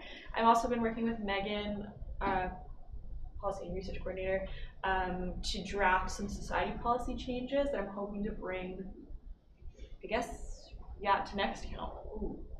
Next council or first council after winter break, so that we can start to roll them out for the next term. So that's good. Student Accessibility Bursary Committee has been on a bit of a break just because we were looking at, like, there were very loose guidelines, so Megan and I also met to create some internal guidelines for better processes for processing those applications. And I'm going to bring those to the committee tomorrow to kind of get everyone's okay on them. And then next term we'll start with that new guide, like internal guiding document, and we will continue going through the leftover applications for this term tomorrow. Erin, who's the equity officer for the EN office, and I met last week, I believe, and sort of like did some loose goal setting and envisioning for the year, and got some exciting things coming, like a sort of like a data collection project, which is really exciting because we haven't had very like firm, solid data on like our students and their like ENA wishes thus far. So we're hopefully going to be having a student commissioner do some of that work, as well as just like the general ENA office kind of education and outreach activities. Yeah, Paul and I have been busy. Paul's our graphic designer and interim comms person. We've been busy responding to comments on our Facebook page and really trying to like make sure that there's respectful dialogue happening there. And we've seen some really good learning moments and some like more positive conversations happening, so that's good. We also set up maybe you can pass this on your constituents. We set up a feedback email for the DSU. That's just dsufeedback@dal.ca. So that's kind of like general feedback if they're not directing something specifically to their counselor that they want brought to council. If they have a question or like general feedback, that can go to that email address. And Paul and I review it. Yeah, I also went to a bunch of like one-off university committee meetings, like the SLTC meeting to talk about the sexual violence policy. Today, a bunch of us, and yesterday, we're on a like hiring search committee for the director of residence and student life, giving input on the candidates. Yeah, and then just regular bi-weekly meetings with student affairs. And we also have set a date for the Winter Society Expo, which will be January 31st, 2018, and end of December. We're gonna, or no, yeah, I forget when we decided. But before like next term, we're gonna put up the registration for societies. So, yeah. Anybody have any questions for Alex? Then we'll move along to Chantel. Hello.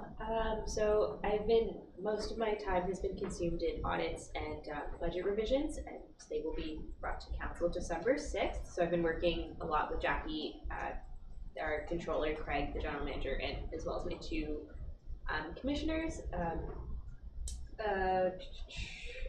Been working with Breton and Pat to ensure that there's adequate supplies for the food bank and market, such as like baskets, shelving, and trolleys. Again, met with grants and sponsorships. We are all caught up. We received a couple of emergency bursary applications and have been processing those with the university. I sit on the President's Advisory Committee on Sustainability, and we met on November 2nd. The university will be implementing a sustainability splash page to highlight a lot of student-led achievement as well as sustainable and green programs at Dow. This is something that University of British Columbia does and University of Victoria. We meet quarterly. Our next meeting will be in February. If anyone has any concerns that they want to bring to me, to bring to said meeting. Working on society audits. I've allowed some societies to submit up until November 17th, so I'm still expecting a few more. Still doing some health plan opt-in and opt-out requests. Booster Juice and Meza are doing well. As for food operations, Chartwells has been conducting food tastings with their international students before catering their events, and it's been going great. There's been a huge improvement from the past years, and a lot of students are giving positive feedback saying food is much more authentic tasting. And as for Tiger Patrol, I'll be meeting with Jake later this week to finalize a timeline for the accessible Tiger Patrol service that we're hoping to enact. We'll be comparing costs from a couple companies before setting up a billing service between us and between the DSU and the services. That's all I got. Any questions? Any questions for Chantal? But I'd like to say thank you to Chantal for her patience and work at trying to get this done. I know it's a hectic time, so thank you for still being kind and nice and smiling in the morning when you come to work. Most of the time. Thank you. If there are no other questions or compliments for Chantal, we can move along to Masooma. Okay, cool. I also sent my council report in like everyone else a bit late, so I'm very sorry for that. But yeah, I can go over it. So I have weekly campaigns meetings with Jamal, who is one of my street team people, Paul, the graphic designer, and Aaron Prosper, who's the equity and accessibility coordinator. So we basically talk about campaigns and distribute the work and talk about things that happen in between committees so that we can get the work done and not task the committee who's also filled with students to do a lot of work. So that's basically what happens every week. So executive meetings Mondays and Thursdays, ratification meeting for academic integrity offenses. So I have those meetings every 2 weeks with Bob Mann. And then I had some meetings with Ennisperg for programming, and we created these hijab kits for around campus. So in case a Muslim woman deals with violence, there's hijab kits. So it's basically a hijab in a little Ziploc bag that has a how to wear or a little safety message with it that comes with pins.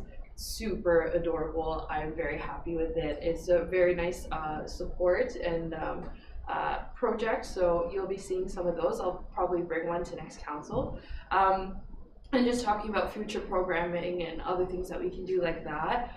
So I usually meet with the ombudsperson to talk about things like marginalized students and procedural fairness within the university, and because I oversee DSAS, it makes that connection there.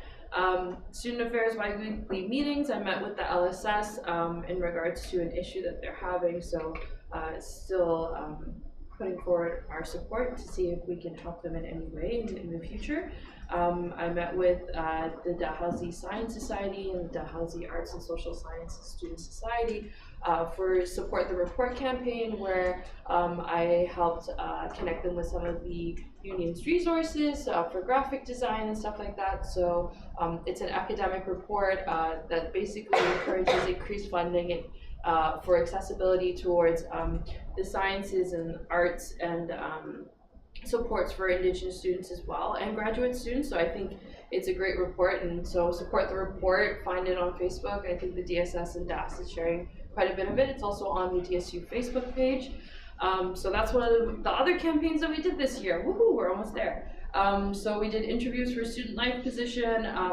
I was in on an interview for the market, which was very enlightening to see how the market goes. I'm very happy to be part of that interview. It was very cool. And obviously I also do student meetings, and so if students do have academic instances where they need support, they will reach out to me, and we have confidential meetings where I basically get them in contact with the best support for their situation, and also give some one-to-one TLC so for the students so they feel supported. So in terms of Dalhousie Student Advocacy Service, we're basically overhauling the policy for DSAS to make sure that with this bylaw review as well, that they're definitely embedded within another. There's a lot of gray area for DSAS where it's not really mentioned much in the bylaws, which is a bit confusing, and the policies could be worked on. So we're doing that. I do check-ins with the DSAS executive, and I'm hoping to present a DSAS presentation the next council meeting to really talk to you folks about what DSAS is and how DSAS can help your constituents, and to basically generate that knowledge through our council, and so you can put that forward to your societies, and so students can have that resource at the tip of their fingers.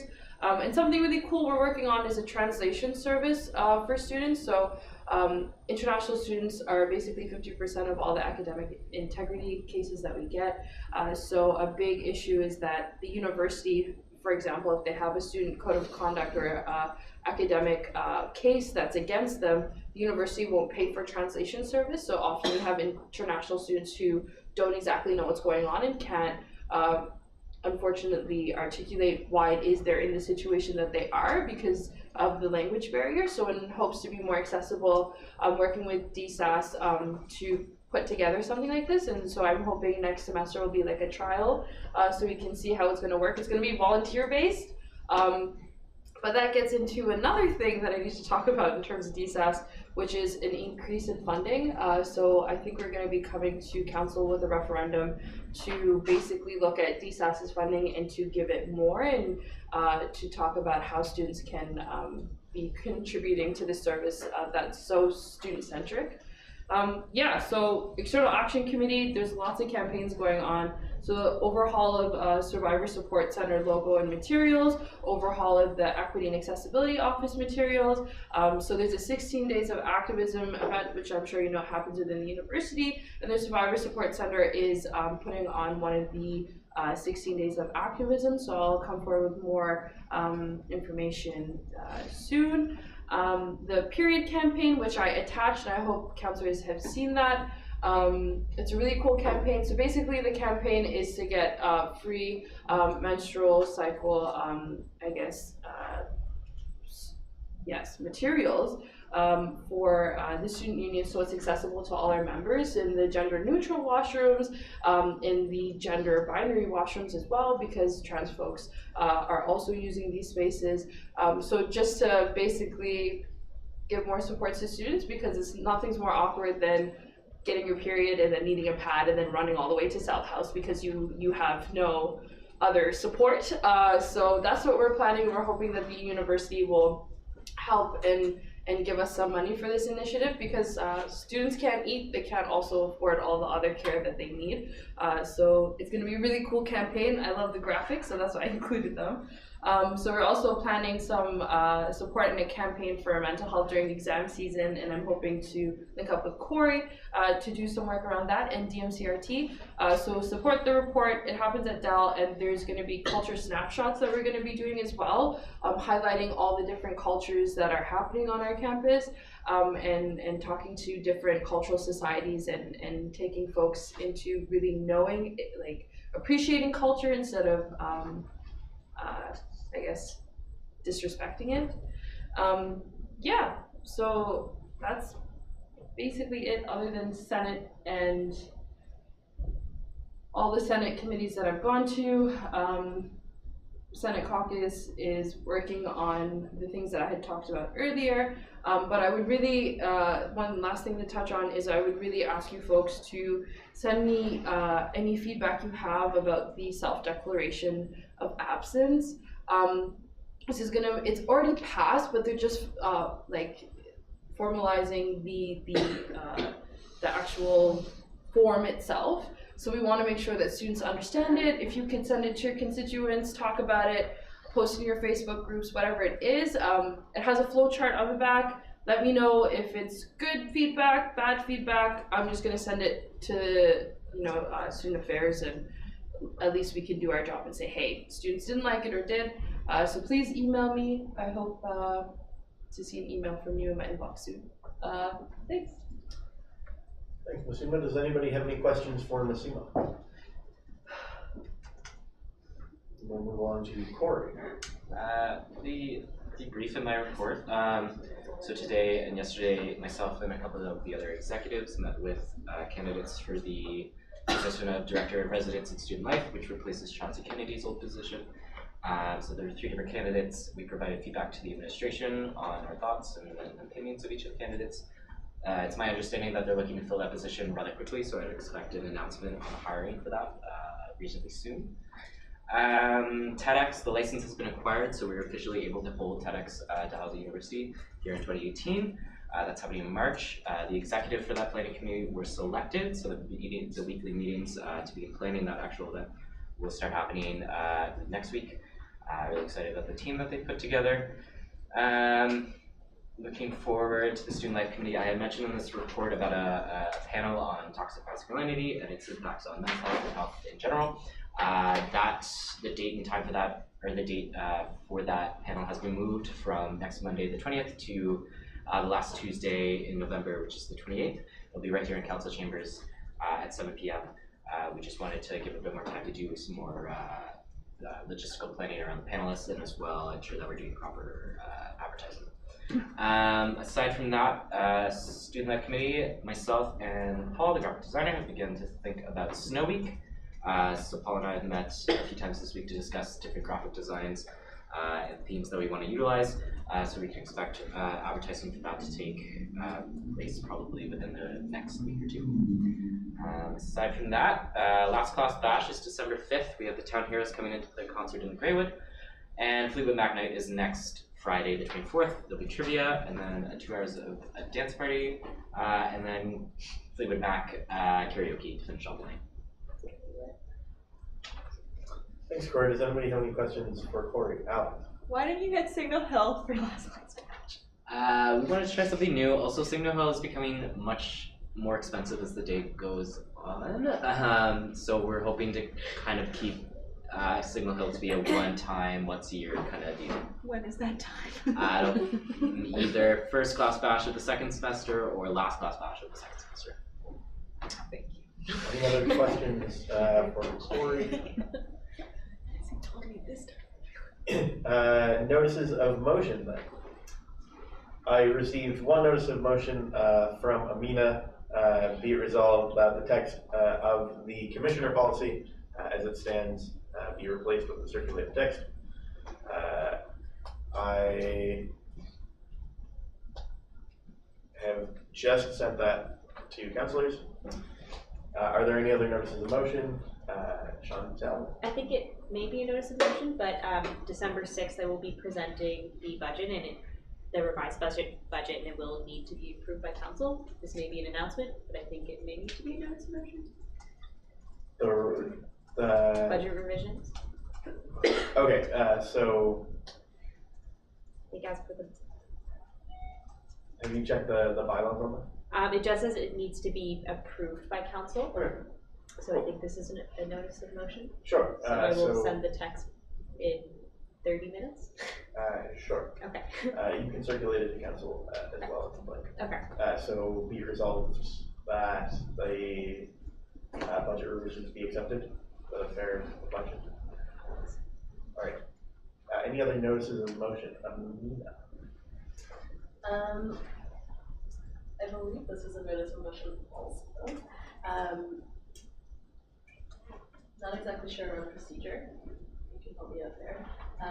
Wondering how to include updates from the bylaw and policy review committee as a standing agenda item up until bylaw changes are approved, just for transparency and communication reasons?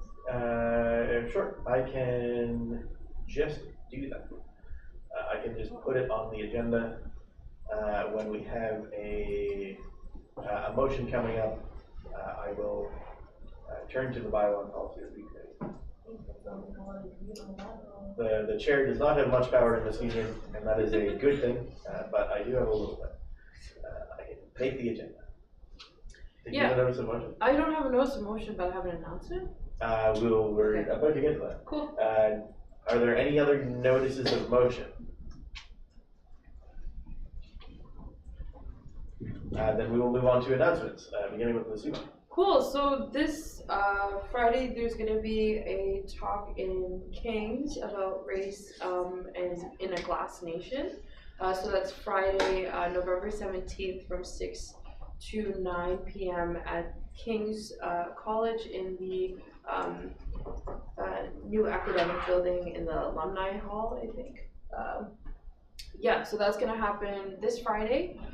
There's a critical race theorist coming all the way from BC. Her name is Sunara Tabani, and she's an amazing academic. So I encourage you folks to, considering the conversations that we've been having, I encourage you folks to come to this talk.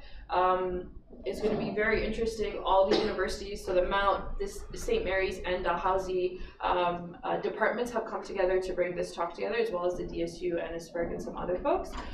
So please come to the talk on the 17th, but also the Transgender Day of Remembrance is November 20th. It's also in all of our DSU what are they called? Agendas. But NSPERG, along with Dal Out, Loaded Ladle, and South House, as well as the DSU, is holding a space in the wellness room from 11 a.m. until 5 p.m. So basically, it's just going to be a space where there's going to be like a meditation area, art activities, and a LED candle vigil space as we honor those lives lost to active anti-transgender violence. And also recognizing, the racialized transgender folks who have been sacrificed as well. So yeah, come to this space on November 20th, and if you don't know much about Transgender Day of Remembrance, then I encourage you to come out and see what it's about and learn some more and get involved in communities that you don't usually come into. So see you there, and yeah, cool. Tomorrow at 6:30 at the DSS and DAS, and with some support from the DSU, are having a panel discussion on the Naylor report, which is a recent report put out talking about funding and research for the basic and social sciences. So we're going to have some people talking about policy and talking about funding that goes into research, and we have some professors from DAL and policy people talking. So feel free to come check that out. It's tomorrow at 6:30 in the Rowe building. There's an event on Facebook I can invite you to if you're interested. Can I make a comment on that? Yeah. DAL props are so into it. So I forwarded the thing to Kevin Hewitt, and he was like, oh my goodness, we should all do a campaign now. And so now the president and other faculty are like, we need to follow the lead of students, and they're looking to support the report. So great job, TSS and DAS. Awesome, thank you. Any other announcements? Then my only announcement is that the next meeting of council will be on December 6th. Do I have a mover and a seconder to adjourn? Moved by Ms. Huma, seconded by Ashley. Is there any opposition to adjourn? Then we are adjourned. We'll see you all at Fluid Magnet.